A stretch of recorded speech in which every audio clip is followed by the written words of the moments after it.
Hello મિત્રો, સ્વાગત છે તમારું અમારી યુટ્યુબ ચેનલ અચીવર્સ કોચિંગ ક્લાસીસમાં.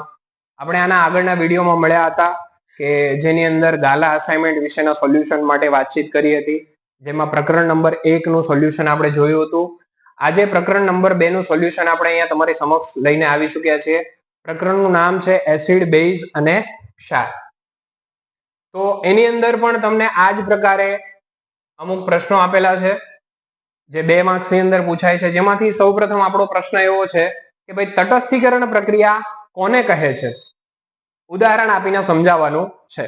તો તટસ્થીકરણ પ્રક્રિયા ચેપ્ટરની શરૂઆતમાં જ આપણે એક શબ્દ શીખ્યા હતા, એસિડ, બેઝ અને ક્ષાર. તો ક્ષાર ક્યારે બને છે? જ્યારે પ્રક્રિયા તટસ્થ થશે ત્યારે ક્ષાર બનાવે છે.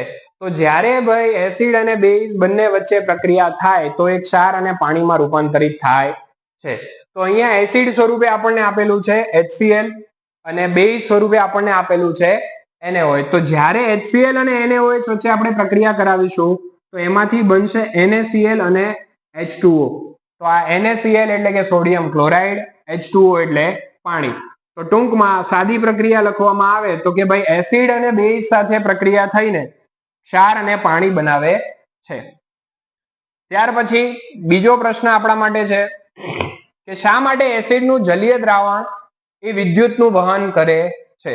તમે જોયું હશે અત્યારે તો હવે દરેક જગ્યાએ LED નો ઉપયોગ થવા લાગ્યો છે. જ્યારે જૂના સમયની અંદર ગામડાની અંદર બત્તીનો ઉપયોગ કરવામાં આવતો કે જે પણ બેટરીનો ઉપયોગ કરવામાં આવતો ત્યારે તમે સાંભળ્યું હોય તો એની અંદર એવું કહેવામાં આવતું કે આમાં પાણી નખાવા જવું છે. પાણી એ બીજું કંઈ નહોતું, એક પ્રકારનો એસિડ જ હતો કે જેના થકી વિદ્યુતનું વહન થઈ શકે. આવું શેના કારણે થાય છે જોઈએ તો કે ભાઈ એસિડ જે છે એ પાણીમાં ઓગળે ત્યારે હાઇડ્રોજન આયન ઉત્પન્ન કરે છે અને અન્ય બીજા આયનો પણ એ ઉત્પન્ન કરે છે, પણ આ જ બધા આયનો એ દ્રાવણમાં મુક્તપણે ગતિ કરતા હોય છે.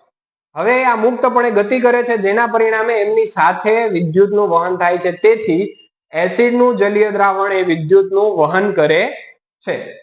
ત્યાર પછી ત્રીજો પ્રશ્ન છે આપણી માટે કે ભાઈ દ્રાવણ A ની pH 6 અને દ્રાવણ B ની pH 8 છે.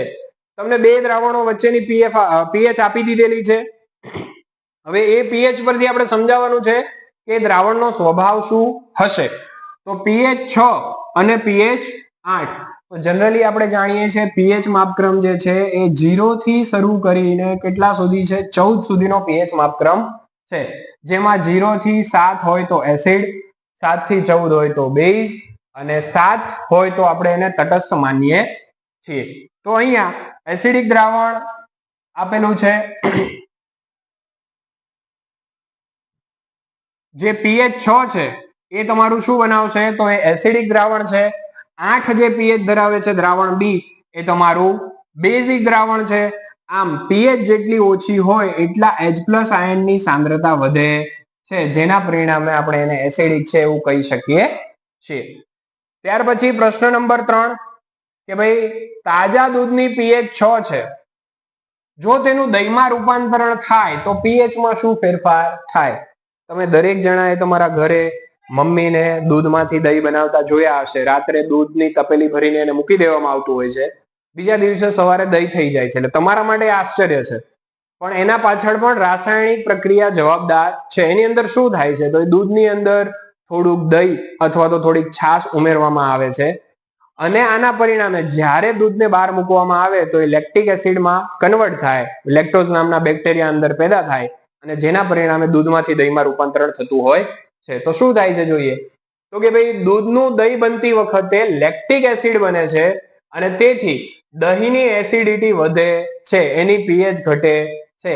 આમ દહીંની pH 6 કરતા ઓછી થશે. આપણને ખબર છે કે દહીં જે છે એ સ્વાદે જરાક ખાટું હોય છે, માટે એનો સ્વભાવ કેવો હશે?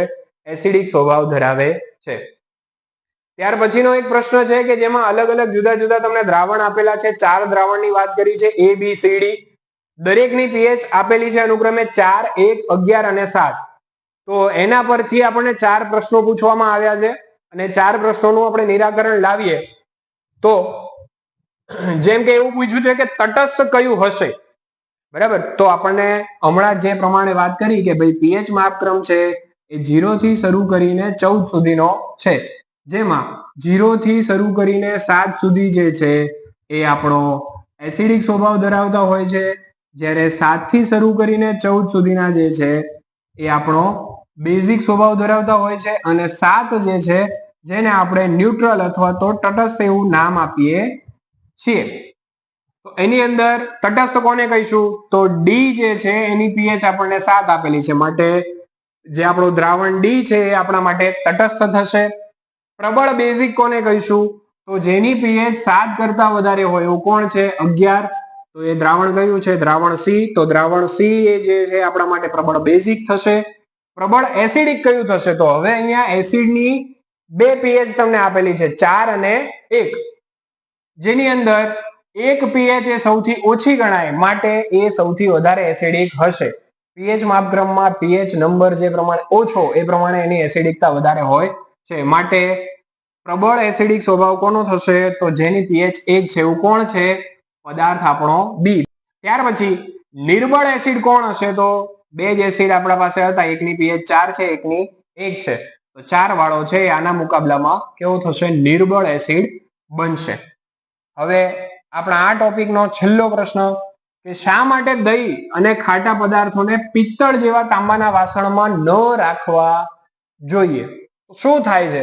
તો કે ભાઈ દહીં અને ખાટા પદાર્થોમાં એસિડ હોય છે, અને આ એસિડ જે છે પિત્તળ અને તાંબા સાથે રાસાયણિક પ્રક્રિયા કરે છે. આપણે હમણાં જ વાત કરી કે કોઈ પણ ખાટો પદાર્થ હશે તો એની અંદર શું હશે? એસિડ હશે, અને જેના પરિણામે થઈને એની અંદર હાનિકારક ક્ષાર ઉત્પન્ન થાય છે. આથી આપણે દહીં અને ખાટા પદાર્થોને પિત્તળ તેમજ તાંબા જેવા વાસણોમાં રાખવા જોઈએ નહીં. આ હતા આપણા part B, chapter number 2, acid, base અને ક્ષારના સવાલ જવાબ. હવે પછીના આપણે વિડીયોની અંદર મળીશું, જેમાં આપણે આગળનું ચેપ્ટર નંબર 3 વિશેની વાતચીત કરીશું. અને આગળનો વિડીયો આપણે બનાવ્યો હતો ચેપ્ટર નંબર 1. તો ચેપ્ટર 1 અને 2 આ બંનેમાં જો તમારા કોઈ પણ ડાઉટ હોય તો તમે અમને કોમેન્ટ સેક્શન દ્વારા પૂછી શકો છો. અને આ વસ્તુની પીડીએફ પણ તમારે જોઈતી હોય તો તમે કોમેન્ટની અંદર હાય લખીને પીડીએફ એવો મેસેજ કરશો તો તમને આની પીડીએફ પણ અમે તમારા પર્સનલ નંબર પર વોટ્સઅપ કરાવી દઈશું. Thank you.